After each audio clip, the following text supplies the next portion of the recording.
سبحان الله والحمد لله لا إله امام عشق و محبت، دریائے رحمت، کنز الکرامت، جبل الاستقامت، حقانیت کی شان، سنیوں کی جان، احمد رضا خان علیہ الرحمت والرضوان نے کفر کے تابوت پر آخری کیل ٹھوکتے ہوئے جب اپنا عقیدہ بیان کیا تو یوں بیان کیا کہ یا رسول اللہ میں تو مالک ہی کہوں گا کہ ہم مالک کے حبیب یعنی محبوب و محب میں نہیں، ایک جلسہ کیا اور اس طرح کا جلسہ آج ہماری قوم میں وقت کی ضرورت ہے، اور اس جلسے کا ذکر ہر سیاہ ستہ کی ہر کتاب میں ہے۔ جلسہ جلسہ مواخات کیا، بھائی چارے کا جلسہ۔ کون سا جلسہ بولو بھائی؟ بھائی چارے کا جلسہ، اسی کو عہد مواخات کہتے ہیں۔ ایک شپت لی گئی بھائی چارے پر، حضور علیہ السلام نے سب کو اکٹھا کیا سوائے علی کے۔ ظاہر ہے جب سارے مرد مسجد نبوی میں آ جائیں گے تو مدینے کو دیکھے گا کون؟ تو حضور نے مولا علی کو روک دیا اور سب کو اکٹھا کیا اور سب سے کہے لوگوں آج سے یاد رکھنا تم میں نہ کوئی عربی ہے نہ عجمی، نہ قرشی ہے نہ مطلبی ہے، نہ تم میں کوئی قبیلیائی کوئی فیلنگز، تم سب ایک اللہ کی رسی کو مضبوطی سے تھام لو اور جو بھی گلے شکوے ہیں آج اللہ کے نبی کے سامنے نکال دو۔ سب نے بھائی چارے کا عہد لیا۔ سرکار نے سب سے کہا اب ایک دوسرے سے گلے مل لو، آنیقو گلے مل لو، گلے مل لیا۔ فرمایا اب ایک دوسرے کو بھائی بنا لو، سب نے ایک دوسرے کو بھائی بنا لیا۔ محبت کی ایسی نظیر، توجہ، اس نیل گگن نے بھی نہیں دیکھی ہوگی۔ میرا وجدان کہتا ہے کہ اس وقت جنتی حوریں بھی چلمن خلد ہٹا ہٹا کر رخسار بلال کی بلائیں لے رہی ہوں گی، بلائیں۔ ارے جس وقت صدیق اکبر نے بلال حبشی کو گلے لگایا ہو، ایک ہی صف میں کھڑے ہو گئے محمود و ایاز، نہ کوئی بندہ رہا اور نہ کوئی بندہ نواز، سب گلے مل لیے، سب نے اللہ کی رسی کو زور سے بولو تھام لیا۔ مولا علی کنارے تھے، ہی واز کرائنگ، رو رہے تھے۔ ایک صحابی رسول کی نظر پڑی، روتے دیکھا آئے بارگاہ رسالت میں، عرض کیا حضور ان علی یبکی، علی رو رہے ہیں۔ سرکار نے فرمایا کیوں رو رہے ہیں؟ کہا حضور آپ ہی بلا کے پوچھ لیں کیوں رو رہے ہیں۔ کتنے سچے ہوتے تھے صحابی، جتنا دیکھتے تھے اتنا ہی بولتے تھے۔ ہم لوگ کی طرح وہ نمک مرچا مسالہ نہیں لگاتے تھے۔ دیکھا روتے ہوئے، کب حضور آپ ہی بلا کے پوچھ لے کیوں رو رہے ہیں۔ پتا تھا کہ الگ ہے اسی لیے رو رہے، مگر جواب نہیں دیا۔ سرکار نے بلایا، کہا بلاؤ علی کو۔ مولا علی بارگاہ رسالت میں حاضری دے رہے ہیں۔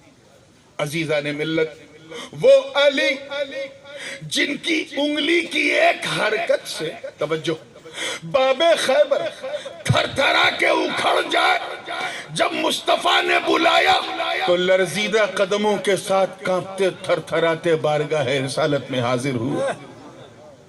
سرکار نے فرمایا مالک یا اخی کیا ہوا؟ حضرت علی نے عرض کیا حضور بس میں یہ سوچ کے رو رہا ہوں کہ آپ نے مجھے اس بزم کے قابل نہیں سمجھا۔ کاش میں بھی آتا، کسی کو گلے لگا کر اپنا بھائی بناتا۔ آپ نے مجھے اس سعادت سے محروم کر دیا، ایسی ڈیوٹی دے دی۔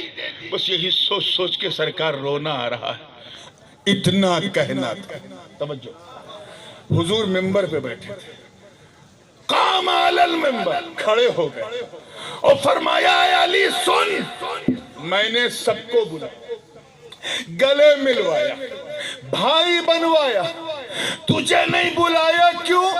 اخرتک لنفسی۔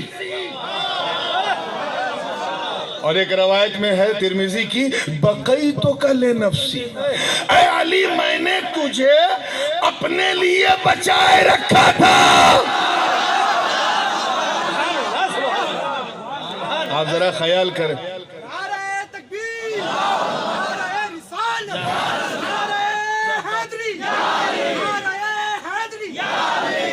میں نے تجھے I have saved you for myself, میں نے تجھے اپنے لیے, زور سے بولو.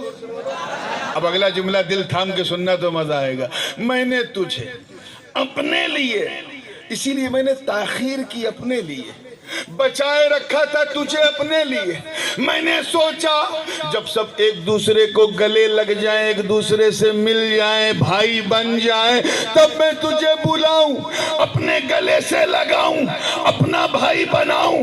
اے علی سن, ان لوگوں کو تو میں نے اس زمین کے اوپر, اس آسمان کے نیچے بھائی بنایا ہے, مگر تو میرا ایسا بھائی ہے کہ انت اخی فی الدنیا والآخرہ, تو یہاں بھی میرا بھائی, وہاں بھی میرا. نعرہ تکبیر, نعرہ رسالت, نعرہ حیدری, نعرہ حیدری. سبحان اللہ, سبحان اللہ. بہت خوب, بہت خوب. اور سن, کیا بات ہے. رہا سوال اس کا تو رو مت, رو مت.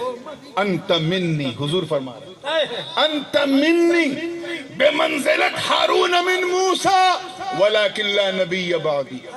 تو میرے نزدیک ایسے ہی ہے جیسے ہارون موسیٰ کے نزدیک, بس ہارون نبی تھے اور میرے بعد کوئی نبی نہیں ہوگا.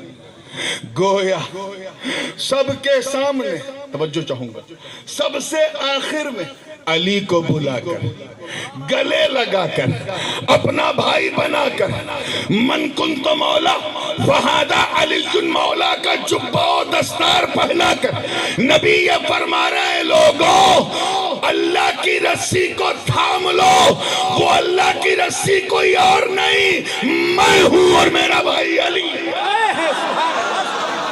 سبحان اللہ, سبحان اللہ. اور اس کی تصدیق حضرت ابن عباس سے بھی ہوتی ہے رضی اللہ تعالیٰ عنہما, سید المفسرین ہیں. فرماتے ہیں کہ میں نے خود عرض کیا حضور سے کہ آپ پر میرے ماں باپ قربان, یہ اللہ کی رسی کون ہے؟ Who is the rope of Almighty Allah? سرکار نے فرمایا سن یا ابن عم, سنو اے میرے چچا زاد بھائی سنو, اللہ تم نے پوچھا اللہ کی رسی کون ہے تو سنو, والذی نفس محمد بیدی, قسم ہے مجھے رب کی عزت کی جس کے قبضہ قدرت میں محمد کی جان ہے, اللہ کی رسی کوئی اور نہیں. انی حبل اللہ حبل ممدود من الارض الى السماء, اللہ کی رسی میں ہوں جو زمین سے آسمان تک تنی ہوئی. سبحان اللہ, سبحان اللہ. مطلب صاف ہے کہ اگر تمہیں اللہ کی رسی کو تھامنا ہے تو دامن پاک رسول تھام لو, بے شک مضبوطی سے تھام لو, کیونکہ جس کو نبی کا دامن مل گیا اسے خدا کی قربت مل گئی. بے شک. جو نبی والا ہو گیا وہ خدا والا ہو گیا. جس کے دل میں نبی کی چاہت, نبی سے تعلق پیدا ہوا, اس کا تعلق باللہ ہو گیا, اللہ سے ہو گیا. یہاں نہ کچھ میرا ہے نہ کچھ تیرا ہے, جو تیرا ہے وہی میرا ہے, جو نبی کا وہ خدا کا, جو خدا کا وہی نبی کا. تبھی تو اعلیٰ حضرت عظیم البرکت امام عشق و محبت, دریائے رحمت, کنز الکرامت, جبل الاستقامت, حقانیت کی شان, سنیوں کی جان, احمد رضا خان علیہ الرحمت والرضوان نے کفر کے تابوت پر آخری کیل ٹھوکتے ہوئے جب اپنا عقیدہ بیان کیا تو یوں بیان کیا کہ یا رسول اللہ میں تو مالک ہی کہوں گا کہ ہم مالک کے حبیب یعنی محبوب و محب میں نہیں, میرا تو. نعرہ تکبیر, نعرہ رسالت, مسلک اعلیٰ حضرت, تعلیمات اعلیٰ حضرت, فیضان مخدوم پاک حضور تاج العلماء. کیا بات ہے, سبحان اللہ, سبحان اللہ.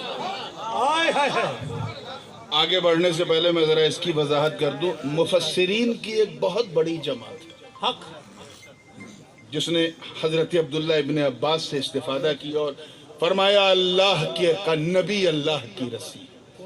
لیکن ایک جماعت اور ہے جن کی تحقیق یہ ہے کہ هو القرآن الکریم, اللہ کی رسی اللہ کا کلام ہے. کون ہے, زور سے بولو.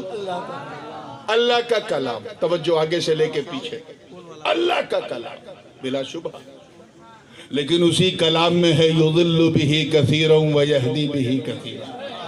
کیا بات ہے، جو مدینہ سینے میں رکھ کے پڑھے گا ہدایت پا جائے گا۔ میرا ترجمہ کرنے کا انداز ذرا الگ ہوتا ہے، اور جو کینہ سینے میں رکھ کے پڑھے گا اسے کچھ سمجھ میں نہیں آئے گا۔ قرآن تو دونوں طرف ہے، ہر فرقے میں سب کہتے ہیں قرآن ہمارا ہے، قرآن ہمارا ہے، قرآن ہمارا ہے۔ پھر معیار کیا ہے؟ ہدایت یافتہ کا معیار کیا ہے؟ دشت کربلا میں تو قرآن دونوں جگہ، بھوکے پیاسے حسینیوں کے ہاتھ میں بھی تھا، کھاتے پیتے یزیدیوں کی تلوار پہ بھی لٹکا ہوا تھا، تخت پہ بیٹھا یزید بھی تلاوت کر رہا، خون اور خاک میں 3 دن تک پیاسا رہ کے ہونے والا شہید، اس کی گردن بھی تلاوت قرآن کر رہی ہے۔ اگر تم کہو کہ ہر قرآن والے کے ساتھ اللہ ہے یا ہر مسلمان کے ساتھ قرآن ہے، تو کربلا میں تو قرآن دونوں طرف تھا، سجدے والوں کی طرف بھی تھا، پیاسوں کی طرف بھی تھا، پانی والوں کی طرف بھی تھا، جابروں کی طرف بھی تھا، صابروں کی طرف بھی تھا، عاشقوں کی طرف بھی تھا، فاسقوں کی طرف بھی تھا۔